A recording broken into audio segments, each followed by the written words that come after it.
Last winter, we had our Schwintek slide system in the bedroom fail on both sides. We were locked with it in the in position. Once we finally could get it in, crawled over each other for 3 months. We found a mobile RV tech in Quartzsite to help us swap it out.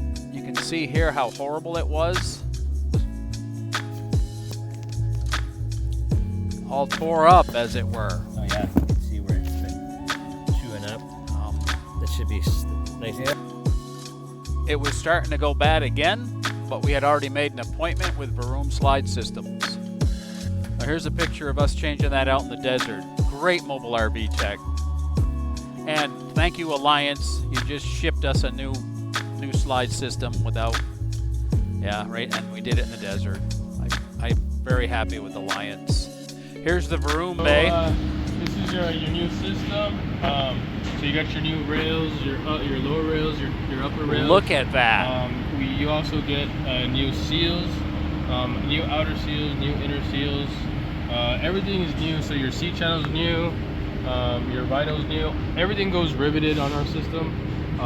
We don't use no screws on the system itself. All rivets are countersinked, silicone, so you don't have to worry about no water intrusion or anything like that. So, and then we also did stainless steel stiffeners, just to allow that roller to roll on something nice and hard. So that way you don't get further damage on your floor with that roller rolling into your floor. So your edges are stiffeners. So you have this bend in here to add strength, and then also this 90 bend there to add strength. And then your center one, that's just an aluminum pan still to allow strength and to allow that roller to roll to get stiff. And same on this side, so you got your new rails on this side, new seals, inner and outer seals. So.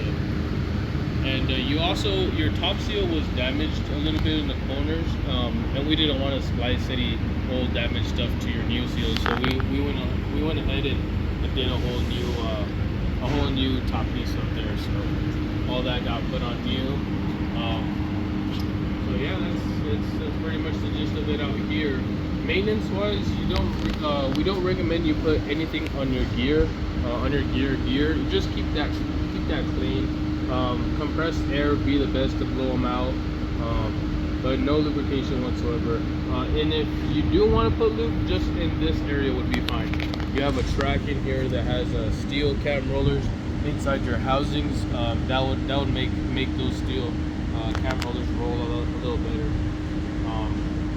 But all bearings in there are grease packed and they're sealed, so you don't have to worry about greasing anything. So that's the gist of it out here. With this system, you do have a way of disengaging. If you guys were to ever run into any issue, you guys are out boondocking, out on a park or somewhere, and you guys already did everything with syncing, you guys tried syncing and you guys tried overriding and nothing wants to happen, you do have a way to disengage. So down here you have that 3/4 inch nut right there, and then there's a little silver one right underneath that. So so what you would do with the system is, on those 3/4 inch nuts, you would drop down 1/2 inch on both sides, and on those nuts we have a little indicator so you can go past that. So you reverse those nuts on both sides, and basically what that's doing is that's dropping your rod out of your motor. And so what that does now, your system is a free floating system. So you can literally do that and come out here and push the slide right in by yourself. So, we do have a replica. Let me go ahead and bring that over. I'll place it on the table. You have your bottom housing, your top housing, top rail, bottom rail. Basically what I was saying is that if you guys ever have to disengage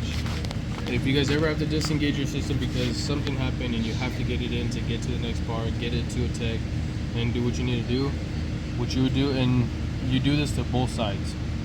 So this is your 3/4 inch nut right here, and you're gonna drop this down 1/2 inch. And when I say 1/2 inch, you're pretty much looking at the threads right there. So pretty much 1/2 inch on your threads. Once you do that, now your slide becomes a free floating system. So all that did was drop your rod out of your motor. your motor compared to Schwintek. Now, before it was just a little set screw that used to screw into your old C channel. Now you're all bolted in on all 4 sides. This is just a replica, so it's just showing you have 4 on each side, so no way this is gonna pop out of your top housing. So when we disengage, this motor is dropping down and it's dropping out of your motor, and that's what actually makes it disengage. So this is the little mark they put on it, so if you ever have to unscrew it, I mean, you can tell. Take a tremendous amount of force to get it out of tight like that. I'm gonna come up on some pictures. So, Look at that robustness. Look at that, the difference in gears. Unreal.